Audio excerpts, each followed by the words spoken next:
I quit YouTube. That's it. I am done. You didn't believe me, did you?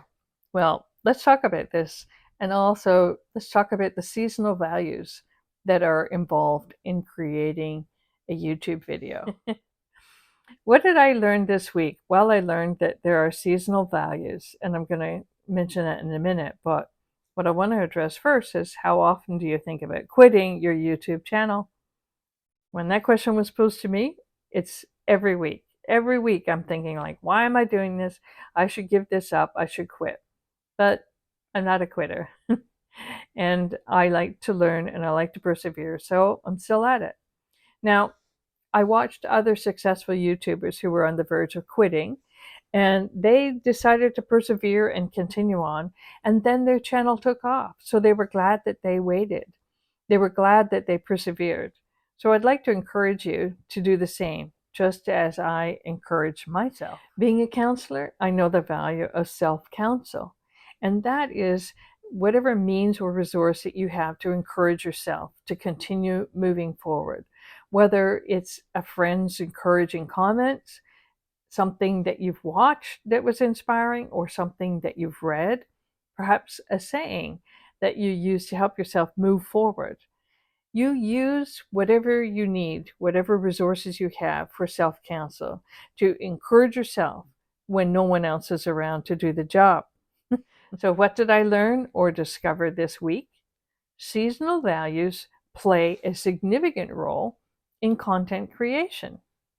Viewers often gravitate towards seasonal events. For example, fall and winter, spring and summer, Christmas. I was using YouTube Studio and looked at the research values information that they offer. There's a little button in there and you press research and it gives you information. What I discovered was that knitting is a highly clickable item right now. Well, that's right up my alley because I knit all year round, let alone in the fall and winter. So during the fall and winter, people are thinking about staying warm and cozy, and I have knitting ideas for them. During the spring and summertime, another seasonal category, I'm more interested in hiking and camping and picnicking and venturing out, and um, I'm going to report on those things. I'm going to put up videos on those subjects. So those are seasonable, searchable values, and that's something that you might want to consider. So I decided to try a little experiment, and I put out a searchable video regarding winding wool so that there's a center pole. Now, you don't need to know what that is unless you're a knitter, but if you're curious, you can head over to my Counselor Sue Creativity and Living Life channel and look at my video, Hand Wind Wool. That's a mouthful. That's the name of the video. Because it was suggested that seasonal knitting is a highly clickable item right now, I put out my knitting video, and honestly, this day I got more views than any other time I have put out a knitting video. Within 7 hours, I posted at midnight, so you have to allow for the fact that people are sleeping. Within 7 hours, I had about 100 views. So that's the most response I've ever had in putting out a video on knitting. And the change is the fact that it's seasonal. It's the right time to put out something like that. I don't want to be pigeonholed. I don't want to have to be captive to a niche. I want to be able to share what I know, what I'm doing, what I have. So seasonally, it's going to be more on knitting in the fall and winter. And then spring and summer, it's going to be more about camping. And maybe people will figure that out, people on my channel.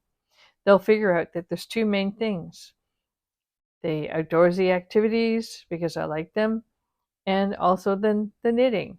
So they don't all have to watch every single video that I put out. And I don't do that with the people that I subscribe to. I'm not watching absolutely every single video. In the fall and winter, you might find higher interest in videos about cozy activities. Maybe you know how to fell trees and split wood and stoke a fire, and that could be one area of cozy, warm, interesting ideas that people want to hear about. For me, it's going to be about knitting. In spring and summer, it's going to be outdoor activities like camping or travel related content. Adapting your content to align with seasonal trends can help attract and engage your audience. So, there you go. Thanks for watching. If you haven't subscribed, think about it.